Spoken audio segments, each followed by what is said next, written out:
And then there were three.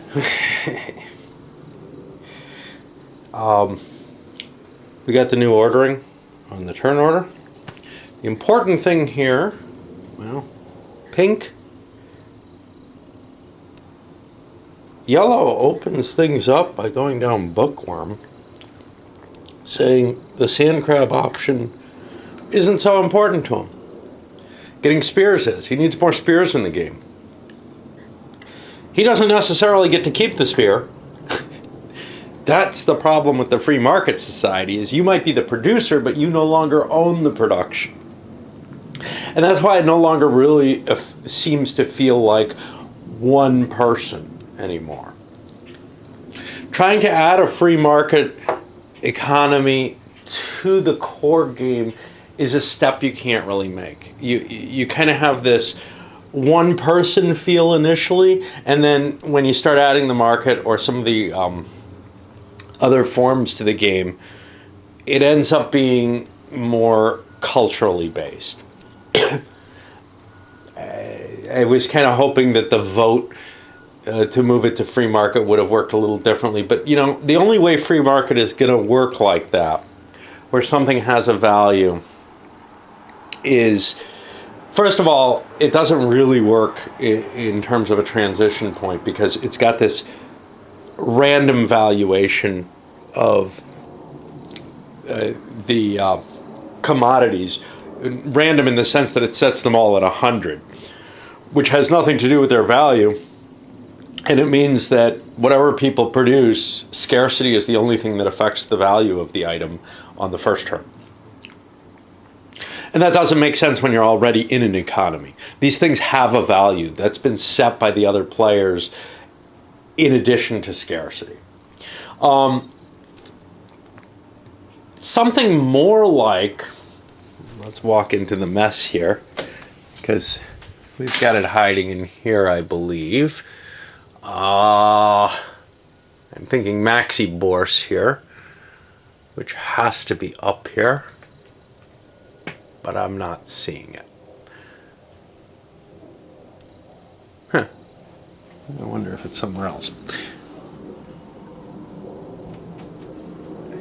I don't know where it is, if it's... Oh, there it is. Aha. Something like Maxi Bourse, with its very flexible economy where the prices are set by every sale, essentially, that might actually work here, because the items have actual value here.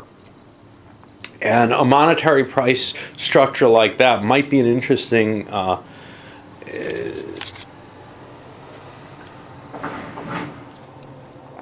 module to attach onto this. It probably would not make sense to explain the more macroeconomics that this game often tries to take, but it might work on the micro scale of a few big players, of the only people at the site. It's an interesting concept. I don't think it would take much to transform a Maxi Bourse type game to that, but you would end up with a bidding board and a price being set for each commodity, and basically each sale sets the price for the commodity.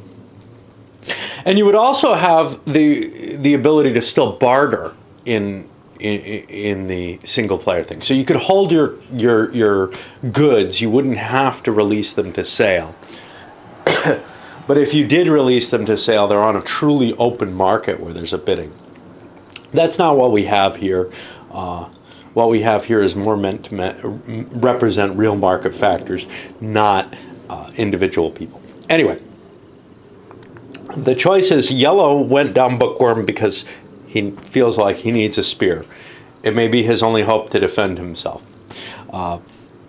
Pink is going down sand crab. Hey, that's always a rich path, and I've got a spear. Of course, you might lose your spear going down sand crab. And then blue, well, his choices were bookworm and firefly. The price for radios was set at only $10. His argument was actually we should set it high still. Maybe we won't try to kill each other if we set it high, for the simple fact that maybe it'll look like we can all survive well. But Salmon's argument on that, or Pink, is, look, Yellow's the unprivileged. He is going to try to convince one of us to kill the other, so we need to kill him. And Yellow said, don't look at me, man. I didn't start this shit. Okay. So it was only set at $10, and nobody's terribly interested in it at that price. If it had been set at a higher price, Purple probably would have gone down it because he could buy his other commodities. Another argument, though, is we no longer have the slack in our economy, although that's probably not true, to support someone on Firefly. Okay. At $10 each, there are many, many better choices paths to follow. Those have just become very undervalued, and I think that's going to be a problem. But given that they're purely government subsidized work, like, say, things like the arts, which is largely government subsidized, even if it's not really actual formal government, charities and such not pour a lot of money into this side. Or research, which is actually more applicable to this. Yeah, you cut that stuff, you cut the funding for that, and it becomes less and less interesting for people to pursue that on a purely economical model, of course. Some people will pursue their heart or what they need to, but they also need to make food, so they may not pursue it as often. This game takes it just purely on the economic. Okay. I guess we're ready to start moving down the paths. The interesting stuff happens when we see whether or not people are going to raise spears again. Interesting, almost socialist argument starts to come forward from here. So, when everybody's got their own self-interest and trade available, and some ability to maybe, hey, we need this together, we'll help you in this way, without formalizing a government, just, we'll always keep our trades, in mind the fact that you are the person who's saving us or whatever, and we need to keep you alive, and maybe a little better than alive, but not much, obviously the profit motive drives us, and you've chosen that path, and now you're kind of stuck on it, right? But we got to keep you on it. That works pretty well at making sure that everybody gets what they need. The market is starting to not do that, and this may be some artificial aspects of the game. So, for example, this guy went for water instead of fish, in a large part because the overall value of water last turn was higher than fish. And that's the value he's going to get. He's not going to get this turn's market value on it. It's influenced by last turn. And I think that's the artificiality there, because prices actually fluctuate in a living form that this game doesn't really represent, which the Maxi Bourse model actually does. It just doesn't work on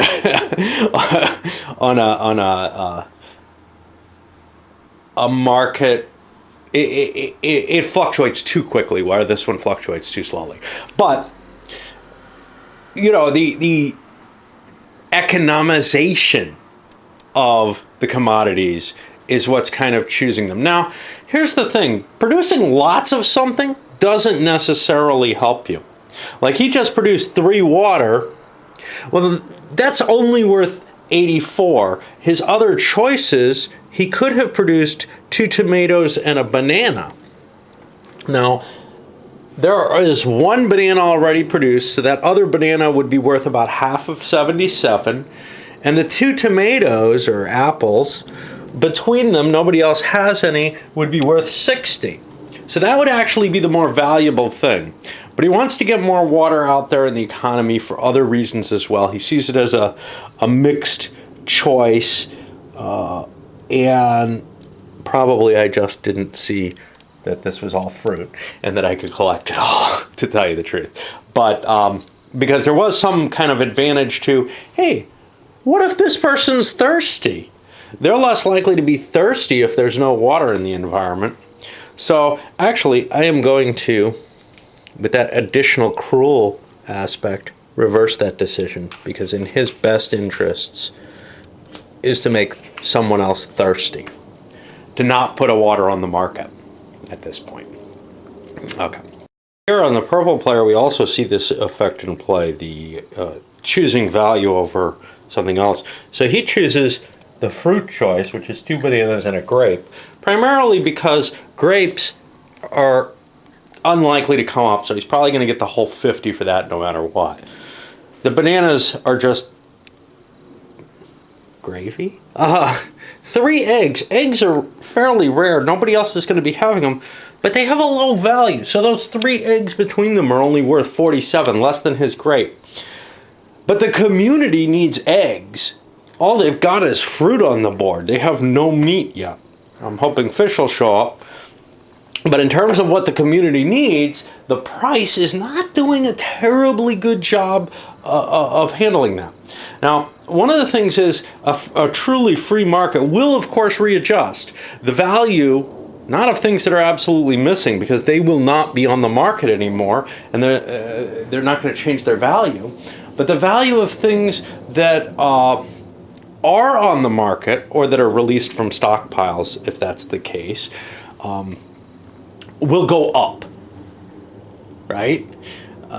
Because they're in high demand when they actually hit the market.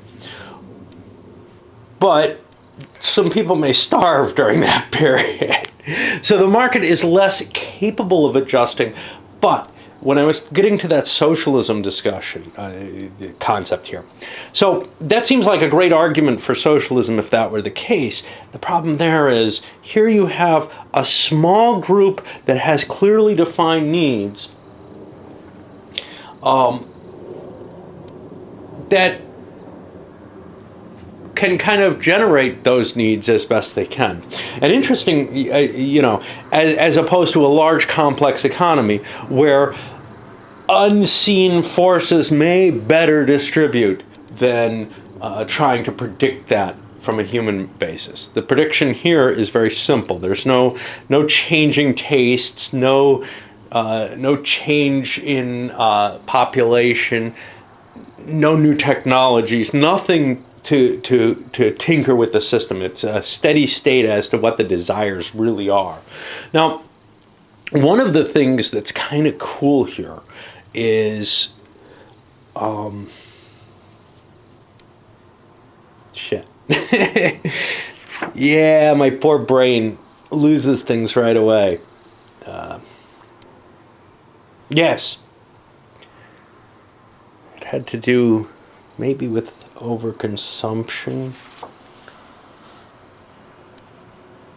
I don't remember now. There was something that I really, really liked the idea of, that this was either handling or didn't handle, but now it slipped my mind. Sorry about that. I know what it was. It's on the socialism topic again. So if you play with one of the socialistic societies, especially where everything's shared, the communism styles, where everything gets pooled and everybody gets their share of it, that makes a lot of sense if you're a small group of people trying to survive, to tell you the truth. That's the best way of improving your survival. But if you're playing this game, the best way of getting victory points in that condition is to collect leisure. Because you're going to get your share of all the food and everything. So long as other people are working okay, it's kind of nice if you take a route, especially if you're taking a route so that you don't overburden a route. And then eventually, I'm good at this, man. One that generates the possibility of extra leisure for you. Because that's victory points that you get to keep. Everything else gets split out between everyone. Just an interesting aside there. All right. Another little piece. Just coming up with all these ideas, looking at it now in the morning as I'm playing.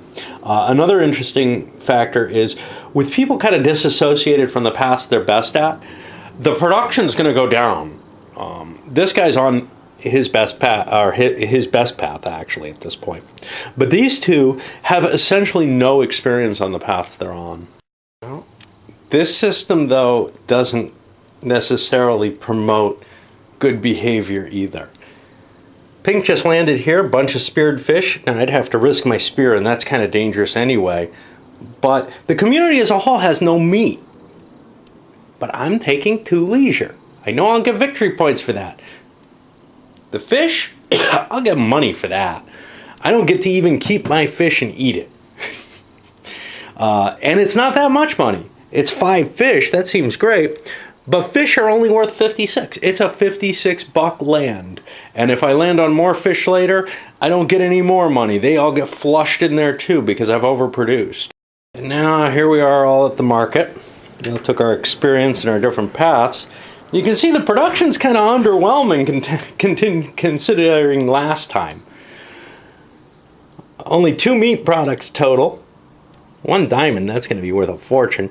Bunch of bananas. This guy kept producing bananas rather than other things because other things would reduce his, would not increase his profit. Whereas bananas increase his share of the not very valuable banana total. But he gets to flood the market with the damn things and depress other people's money with that. And then collecting leisure when he can. You know, he had options to get more fish, but he's got his 2 fish. That's going to get him his 56 bucks or whatever. Nobody bothered to do anything with the radios. Now, leisure isn't necessarily that big a bonus. People have to worry about these spears. This guy has no water.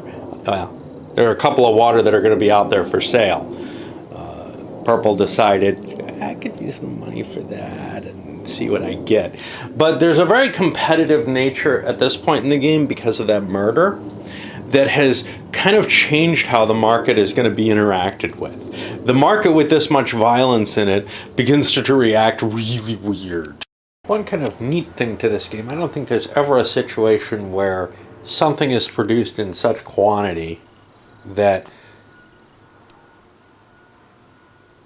excess units will remain unpurchased, essentially, except that the price drives excess units to be unpurchased. What I mean by that is, you know, it's possible that one person bids, I don't know, 20 bucks each. Well, we've seen situations where there's been one extra piece left over that maybe nobody wanted to pick up. That, of course, though, depresses the price, the excess at the high price, because that excess doesn't get added into the total price available for the next turn. I kind of like how this model works. I'm not convinced that it absolutely is correct, though. Anyway, a lot of money's been paid out so far. Big hoard heading to this guy, but this guy made big money off of those extra spears. I don't know if this guy has a whole hell of a lot. And now you have to buy your resources. There's plenty of fruit available for everyone, but very little in the way of protein. And then the big items, the water is of great interest. Now, this guy has to make a decision. How much is he willing to pay for 1 water? He's in real trouble if he doesn't get that water. But he does need to save a couple of bucks, at least, to buy other things. So if he makes a bid of, you know, like 100 for 1 water, he's willing to pay whatever he has. This is an absolute necessity for him. Well, he's going to get it. But if somebody else put a bid of like 50 on the 2 water, well, then the price is going to go at 50, and the person who put a bid trying to, say, grab both the water and prevent him from getting one is not going to be a good deal for that person because he hasn't prevented the water, and this guy gets one at 50. So there's kind of a weird decision on how dicky you want to be here to your fellow victims. But there's definitely a desire to screw this guy over, especially if it can be done without violence. There's a lot of leisure in the game, though, at this point. Anyway, I got to figure out what my bids are, and as usual, I'm going to do that kind of randomly and see what we come out with what's produced. In fact, though, no taxes needed to be collected because there were no radios produced. The government its incentives were insufficient this time. $10 each? Nah, nobody went down a track, nobody produced any. Just not worth it. Not when you can, get a one-of-a-kind product. That's another thing. High price to an item.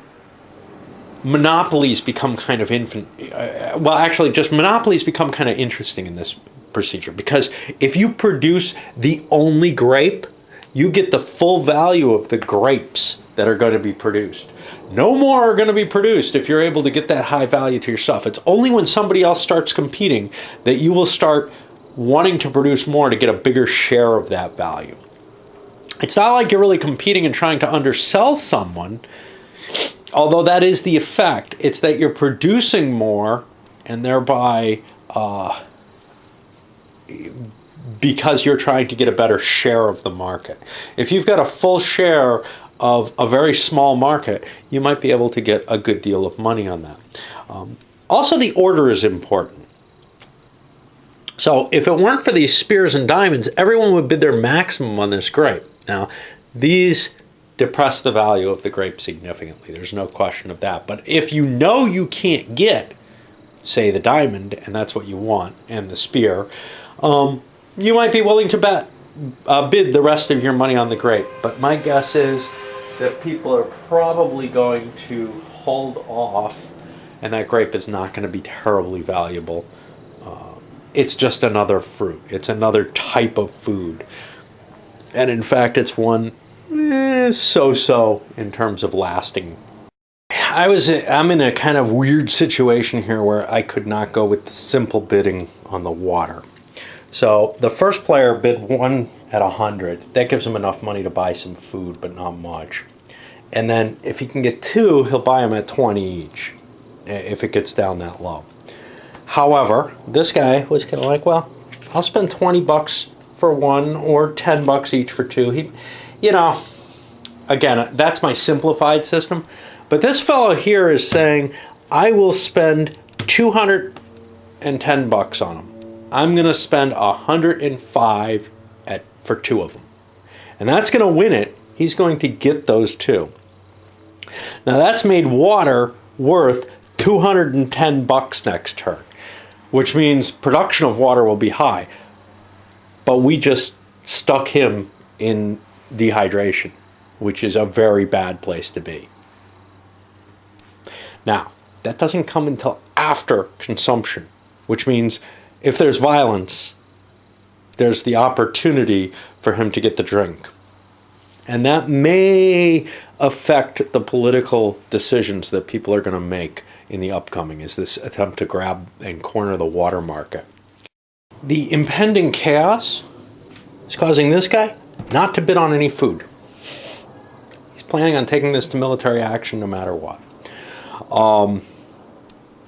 Given that, these guys are grabbing up food, but now they're kind of getting worried in terms of cash, so they ended up getting a bunch of bananas at $6 each, but nobody's willing to pay pay $6 more for the extra one. So that actually depresses the price a little bit. Only 6 of the 7 were actually sold, so the price goes down to 36. And we see prices just plummeting on foodstuff. Water went up, but the foodstuff is dropping because nobody really wants to spend their money on it. They're interested at this point in those spears. In fact, whatever you buy other than spears, in a sense, kind of means nothing. But somebody better buy some of it, and maybe violence can be averted, although it's becoming pretty clear that unless people just give him stuff not to promote violence, he's not going anywhere. He's going to try to take someone out. He feels like he was threatened already by this coalition. Now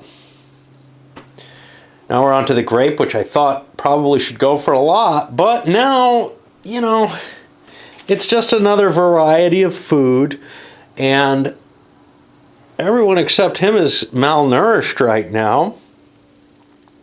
So we're not talking about a big bonus in either case in terms of victory points. Impending nature of the violence drove spears up to $128, while everything else, grapes are down to $5. Grapes are valueless. If you get 1, you get $5. They're the most worthless thing to buy, in a sense. So nobody's going to ever produce grapes again except as an accidental, if you get them along with something else, like here, well, fruit might be a good deal in that turn instead of a bunch of eggs. So you'd get the apple, the banana, and, well, some bonus grapes, which will shoot the price back up. But right now, grapes are valueless. Nobody's going to actually aim for them with the market economy.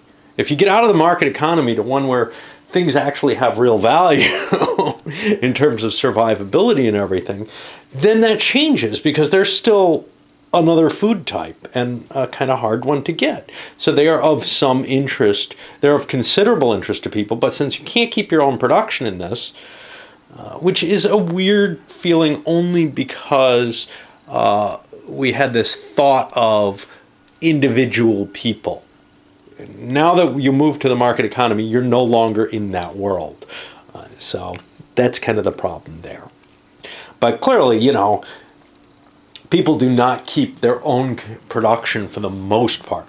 But if you move into, say, some kind of feudal economy or something that's not really a market economy, people do keep their own production to some extent. They pay a tariff of some sort or a tax on their goods, probably in goods.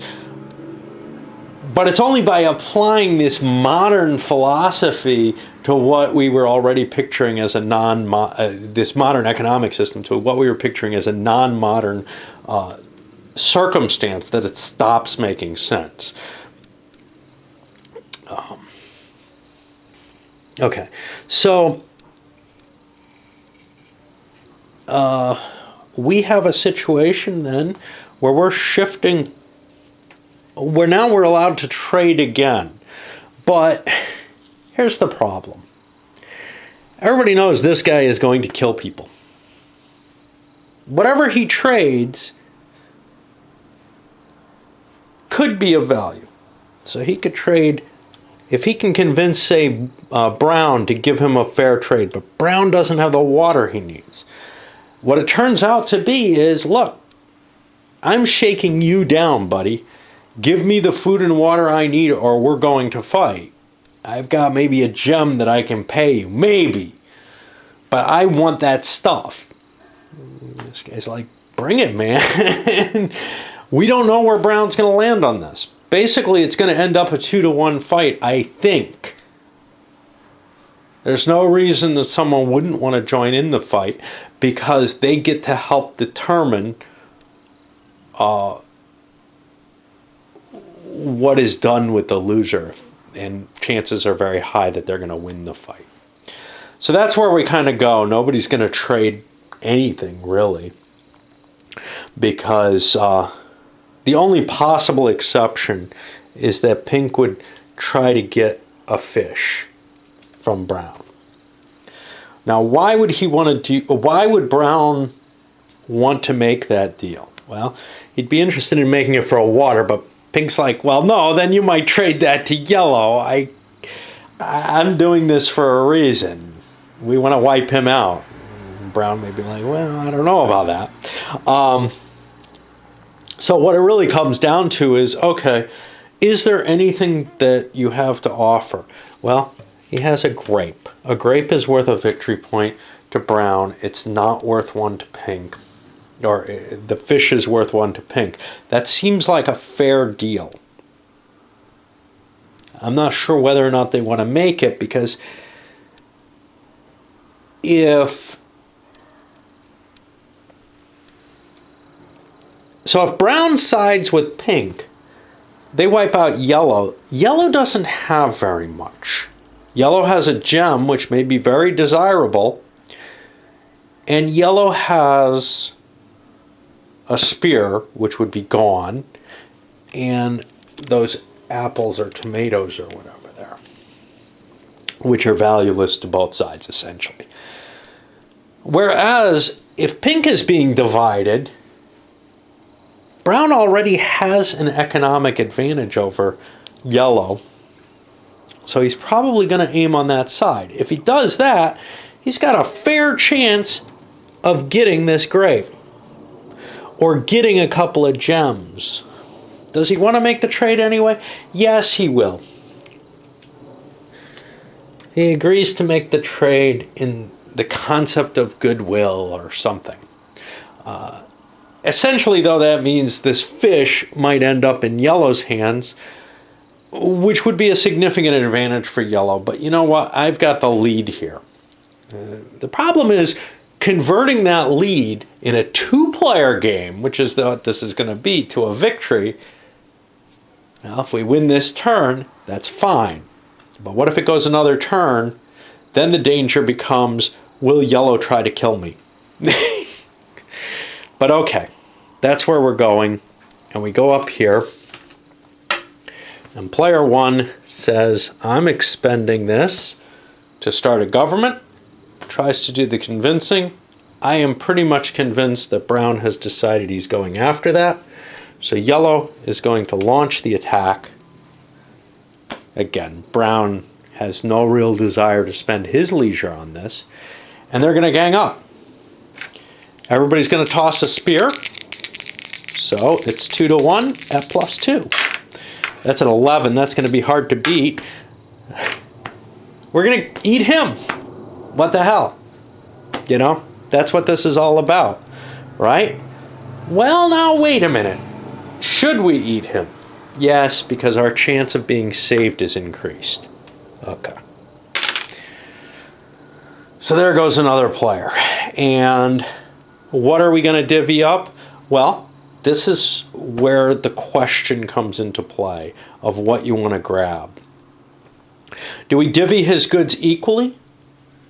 As much as possible? That sounds fairest to Yellow, but Brown's kind of saying, you know, I'm fine if we just bury him with them. Because you ain't gonna have water or food, sucker. Yeah, that's pretty dicky. I want a lot. I'll let you have the water and one of each food. By the way, all the spears are gone at this point, I believe, from the combat. I don't know if I remembered to do that last time. I'll let you survive if I can have all the gems, the excess water, and all this other stuff. And that's actually being quite friendly. Yellow, of course, will accept this, and he will take one of each food, and the rest is going to be stockpiled by our brown player. All these gems, yummy apples, which last a long time, and the bananas, which we'll just pig out on. There's no room for another conflict here. You only have one conflict phase each cycle. Swap this out. Probably end up moving Brown over there if this lasts any longer. And now I figure out my victory points and eat, and this should be enough to give Brown a significant chance of surviving this turn. The question now, though, is how much does Yellow hate him? Oh, I forgot something. He's going to get a point back because he's indigent. He doesn't have to pay for the government. So he gets a little bit more leisure back. He either doesn't have to pay for government or violence. I don't remember which, and I'm not going to look it up. All right, down to 2 players. That ain't going to last long, I don't think. After this, Brown's running total of victory points is 12 to 3 for Yellow. Plus, of course, he's got another dozen built up in gems over there, while Yellow only has 3. And he has 2 water stocked. I do have to check for the apples, though. I have a chance of decreasing.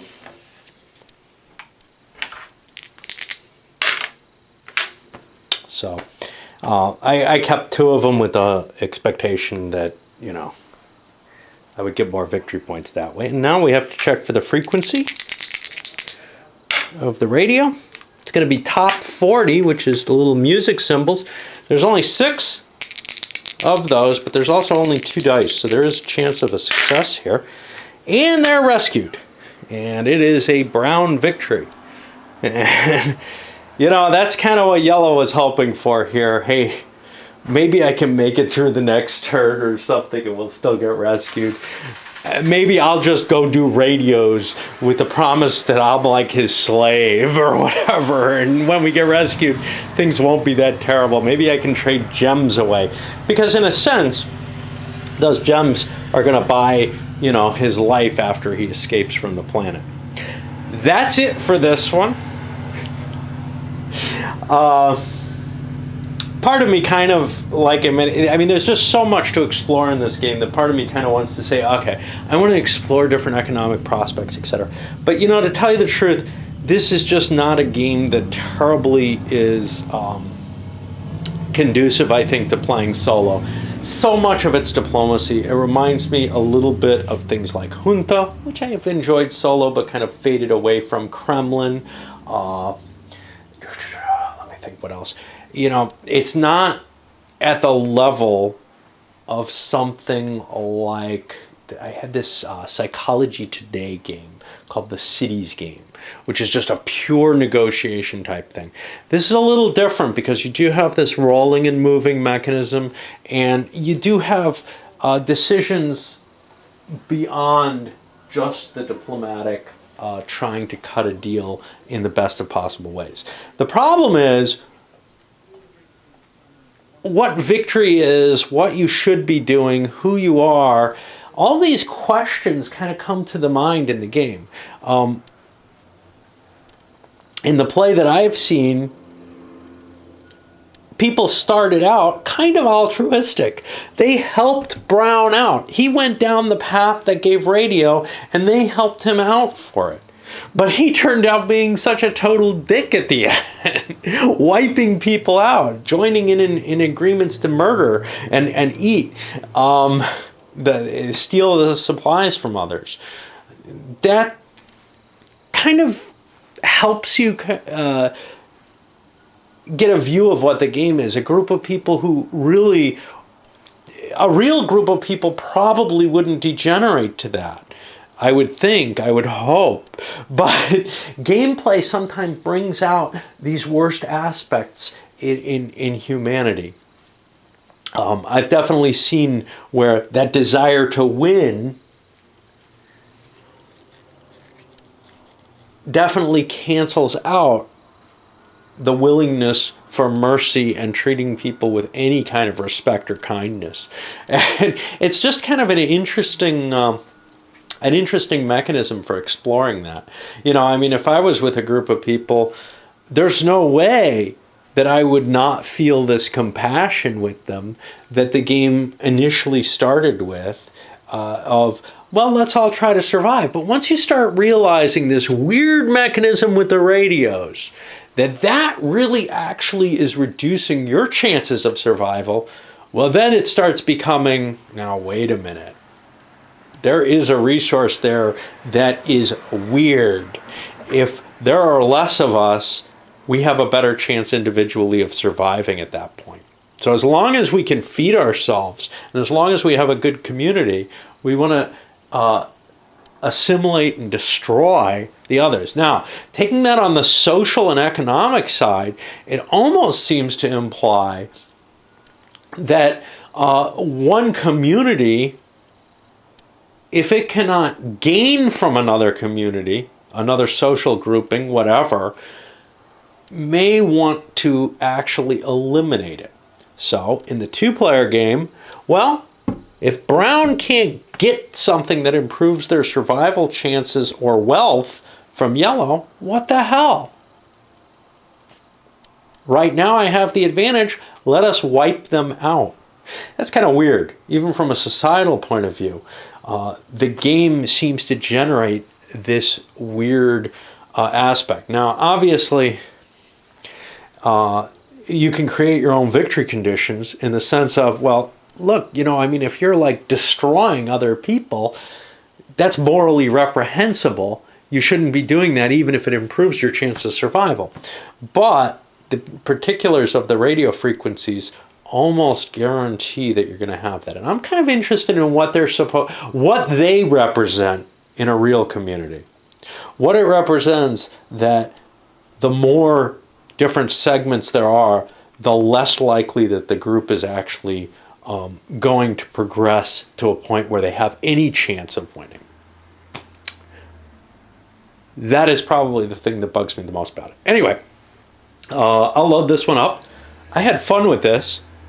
I would have a lot more fun playing this with a group of people, maybe more than once. I remember playing things like Hammer of Thor over, a course of a few weeks of playing a couple times a night to try to hash out, well, how does this work? And this one gives you so many different little pieces to look at that it's kind of exciting that way. All right, I'll come back with a review because probably nobody watches the playthroughs of these kind of rare and, well, I know some of you do, but I think almost nobody is going to watch this sucker. But more people might be interested in the review, and maybe I can give more, they'll probably watch the intro and say, that looks stupid, without really kind of realizing just